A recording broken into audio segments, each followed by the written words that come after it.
इस वक्त एक बड़ी खबर आ रही है कोलकाता से। मगरबी बंगाल में कोरोना के मामलों में लगातार इजाफा हो रहा है। गुज़िश्ता 24 घंटों में कोरोना के 2291 नए मामलों की तस्दीक हुई है। बढ़ते मामलों के पेश नज़र हफ्ते में 2 रोज़ लॉकडाउन का आज से आगाज़ हो रहा है। रियासत भर में दुकानें और तजारती मराकज़ बंद रहेंगे। लोगों से घरों में रहने की अपील की गई है। ड्रोन कैमरों से रखी जा रही है नज़र। शनिचर को भी होगा मुकम्मल लॉकडाउन। तो इस वक्त की बड़ी खबर आ रही है मगरबी बंगाल से। मगरबी बंगाल में कोरोना मामलों में लगातार इजाफा हो रहा है। गुज़िश्ता 24 घंटों में कोरोना के 2291 नए मामलों की तस्दीक हुई है।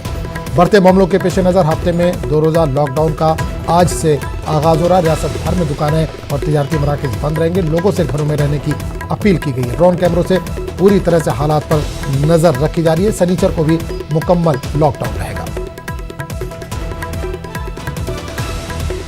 और इस पूरे मामले पर बात करने के लिए हम सीधे रुक करेंगे कोलकाता का, जहां से हमारे नुमाइंदा शबाना इस वक्त जुड़ी है। शबाना, मगरबी बंगाल में कोरोना तेजी से फैल रहा है। सरकार ने एक अहम कदम उठाते हुए आज से 2 रोज के लिए बंद करने का ऐलान किया है। कितना असर दिख रहा है?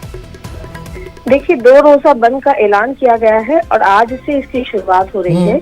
और जिस तरह से बंद से पहले ही वज़ीर आला ने प्रेस कॉन्फ्रेंस करी थी और पुलिस को सारे इख्तियारात दिए थे कि पुलिस जो है वो इस मामले की पूरी तरह से निगरानी करेगी। और गुज़िश्ता रात से ही पुलिस की जब मुख्तलिफ इलाकों में पुलिस की बड़ी तादाद में पुलिस एहलकारों को मुख्तलिफ इलाकों में तैनात किया गया था, तो इससे भी लोगों में एक तरह से ये एक बेचैनी है कि अगर वो इस लॉकडाउन के जो नाफिज किया गया है, अगर इसकी वो मुकम्मल तरह से जो है वो बाहर निकलते हैं या इस लॉकडाउन को तोड़ते हैं तो उनके खिलाफ एक कानूनी कार्रवाई की जाएगी।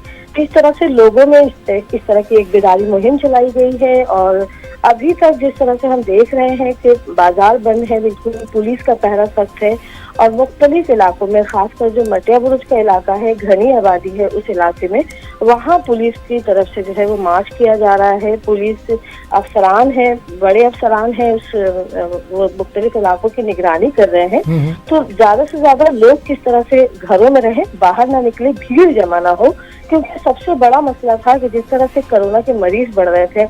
आपको याद होगा कि गुज़िश्ता दिनों ममता बनर्जी ने खुद कहा था कि हुकूमत ना कोई जादूगर है और ना खुदा है, तो ऐसे में हुकूमत की बस की बात नहीं है कि वो कोरोना के मरीजों पर काबू पा ले। तो जिस तरह से कोरोना के मरीज बढ़ रहे हैं, एक तरह से वज़ीर आला ममता बनर्जी ने भी हाथ ऊपर कर लिए थे। और अब जो एक जो कमेटी है, जो तमाम, जिसमें डॉक्टर्स शामिल हैं, जिसमें तमाम पुलिस अफसरान शामिल है, उस कमेटी को वो कमेटी जो भी तजवीज़ दे रही है उस पर अमल किया जा रहा है। तो उस कमेटी और जाना जाए, ममता बनर्जी शुरू से ही इसमें लापरवाही करती नजर आ रही है। जब पहली बार लॉकडाउन हुआ था इंडिया में, पूरे इंडिया में जब एक साथ लॉकडाउन किया गया था, पहला लॉकडाउन था, तो उस वक्त सबसे पहले जो बाजार खुले थे वो कोलकाता में ही हमें याद है कि खुले थे, ममता बनर्जी ने खोला था। क्या लापरवाही कहीं ना कहीं सीएम की इसमें नजर आ रही है? देखिए, अगर हम लापरवाही की बात करें तो एक तस्वीर हमने ये भी देखी थी कि वज़ीर आला ममता बनर्जी ने एक सड़क पर उतरकर मुख्तलिफ इलाकों में जाकर एक दुकानों में जाकर जो है उन्होंने एक सर्किल बनाया था और लोगों से जो है वो सोशल डिस्टेंसिंग की जो है वो पूरी तरह से कहा था कि वो इस तरह से एक सर्किल बना करके लोग यहाँ पर इतनी दूरी जो है वो आपस में बनाकर लोग जो है वो बाहर निकले और इस तरह से लोग रहे। तो ये तस्वीर भी हमने देखी थी। लेकिन जिस तरह से हुकूमत को चौकन्ना होना चाहिए था, मतलब हमने वो तस्वीर देखी कि ममता बनर्जी रास्ते पर उतरकर लोगों से अपील कर रही हैं, माइक के जरिए मुख्तलिफ इलाकों में जाकर जो है वो लोगों से कह रही हैं कि वो घरों में रहे। ये तस्वीर जहां ममता बनर्जी को ये दिखा रहा था कि ममता बनर्जी खुद रास्ते पर उतरी है कोरोना वायरस पर काबू पाने के लिए, लोगों में बेदारी चलाने के लिए। लेकिन जिस तरह की संजीदगी अस्पतालों में की जानी चाहिए थी, जिस तरह से एक कमेटी बनानी चाहिए थी, वो उसमें कहीं ना कहीं लापरवाही हुई। क्योंकि अब सिर्फ बंगाल में कोरोना के मरीज ही नहीं बढ़ रहे हैं, बल्कि अस्पतालों में बेड की कमी एक बड़ा मसला है।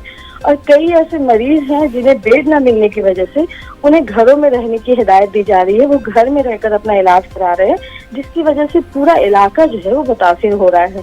तो जिस तरह से कंटेनमेंट जोन में सख्ती बरती गई, काफी देर हुआ जब मरीजों की तादाद जब 2000 से पार कर गई, उसके बाद 1500 हो गई जब मरीजों की, जो रोजाना 24 घंटे में जब इतने मरीज सामने आने लगे, तो उसके बाद इस तरह के इकदाम उठाए गए हैं जो शायद बहुत पहले ही उठाए जाने चाहिए थे। क्योंकि बंगाल में कई रियासत ऐसे भी थे जो बिल्कुल ग्रीन जोन था, जहां एक भी कोरोना के मरीज नहीं थे। अब वो बंगाल में वो रियासत का वो जो डिस्ट्रिक्ट है जो ग्रीन ग्रीन जोन में था, अब वो रेड जोन में हो रहा है। तो ये कहीं ना कहीं लापरवाही बिल्कुल है। शबाना, एक चीज और जाने जाए, पूरे रियासत में 2 दिन का बंद है, तो जो जरूरी अशिया उसकी फराहमी कैसे कर रही है सरकार? किस तरह तक लोगों तक जो जरूरी चीजें वो कैसे पहुंचाई जाएंगी? देखिए, गुज़िश्ता रात देर तक दुकानें खुली रही थी, लोगों ने वो जो है वो खरीदारी की है।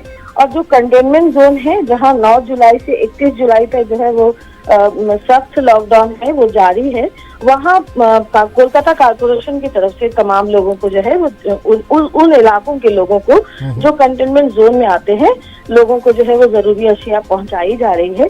लेकिन बहरहाल लोगों को परेशानी हो रही है, लेकिन ये हफ्ते में 2 दिनों का लॉकडाउन है, तो अगर कुछ परेशानी होगी भी तो उसे लोग जो है वो खुद जो दूसरे जो अनलॉक के साथ लॉकडाउन होगा 2 दिनों से पहले, जैसे एक साथ लॉकडाउन नहीं किया गया है। आज के बाद फिर कल रिलैक्स होगा और उसके बाद जो है वो सैटरडे को लॉकडाउन होगा, फिर अगले हफ्ते बुध को लॉकडाउन होगा और एक और दिन का ऐलान नहीं किया गया है। तो इस तरह से एक लॉकडाउन है, तो लोग जो है वो बिल्कुल अपनी जो जरूरी अशिया है उसकी खरीदारी के लिए कल हमने भीड़। चलिए, बहुत बहुत शुक्रिया शबाना इस तमाम जानकारी के लिए।